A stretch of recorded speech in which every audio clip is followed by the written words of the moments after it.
Just another day in sunny old England. Good morning. Okay, so yeah, more beautiful weather.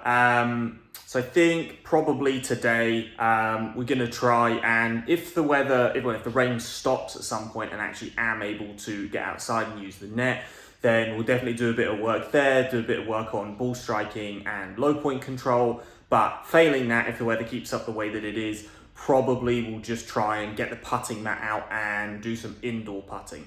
So we do actually have a break in rain, so managed to come outside and try and get a little bit of practice done.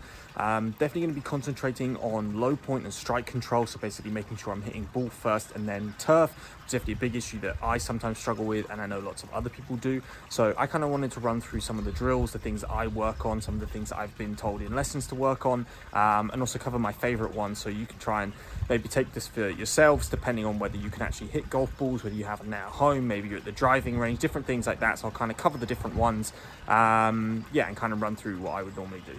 This is the first one that I would normally do. So you see, I've just put something, about a club head sort of in front of the ball. Apparently, when you look at different tour pros, you'll often find that their low point for most of their irons will be about 4 inches after the ball. So the idea is obviously you just want to try and hit the ball and take the tee away with it. Interestingly, this is one my fiance recently started playing golf, and this is something that she started doing with the pro. He put like a card or something, and the idea was to try and come down, hit the ball, and take the card away with it. I use these ones, these little tie ones. You can get them super cheap on like Amazon. They're usually for winter things, mainly because I've done it with a normal tee before, but then every time you hit it, the thing goes flying, whereas this one doesn't travel anywhere near as far. It's much easier to kind of reset and do again and again. So I quite like this one to get the feeling, obviously moving forward and kind of hitting ball and then moving that way, especially at the start of the sessions. Sometimes you won't be able to do that one though, especially if you're at like a driving range and you don't fancy sending tees sort of flying forward into the driving range. So one of the other things you can do is with a towel, where you kind of do the opposite. So you put something behind the ball to discourage you obviously trying to ground the club over here. So if you try and move it like left and obviously hit the ball and make sure that way. I don't like this one as much as the other one, but definitely, as I say, if you're at a driving range and things like that, then if you hit the towel, it shouldn't really move all that much. So this one can be a pretty good alternative if that one is not something you can do. I think Bryson did an example of this where he put tape on the ground, and obviously, you just want to avoid hitting it and therefore move left of the ball. And then another thing that you can do if you don't have a net, and this is something that I used to do before I actually had a net at home, either in the garden, if you just get a piece of turf, you can get small mats for like hardly anything, is actually just get rid of the ball and kind of do the same thing. So if it was me, I would like set up in kind of the same normal position that I would, and then basically practice, doing swings, but moving forward and onto the yellow tee. So again, obviously trying to avoid this and hit this, and just get reps in and practice doing it that way. So you can even do it without a golf ball, somewhere either indoors if you have enough space, or outdoors if you can just get a cheap mat. You don't need one as big as this, but then it allows you to kind of practice the same feelings. And then one of the other things I quite like to do with these little tee things that I got is that you can set up like kind of like a fake Tommy Fleetwood station. Obviously he's got slightly higher consequences when he hits toe and heel.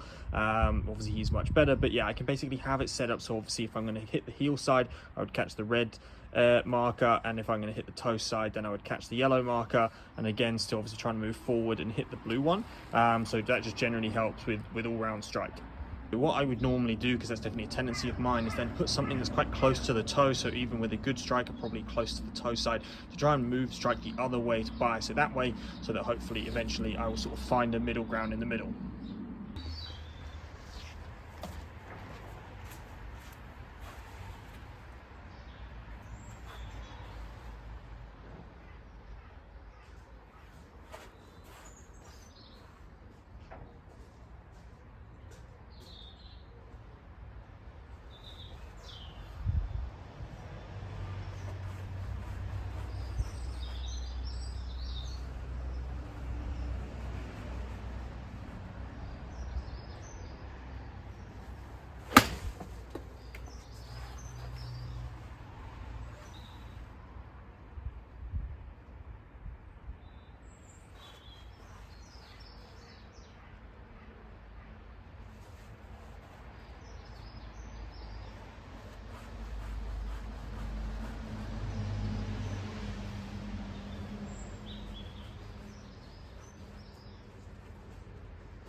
So that's about all I have time for today.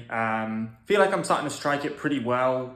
Just always feel like I need to start the session off with that, putting something in front of the ball and kind of moving on to it. That's definitely my usual downside, is hitting a bit before the ball. So I found that's been really helpful to me, especially when I'm warming up, getting in the groove, and then I concentrate much more on like heel toe and start direction, those types of things. So that's kind of a pretty normal process for me. Definitely need to do more of those. I feel like the ball striking right now is pretty good.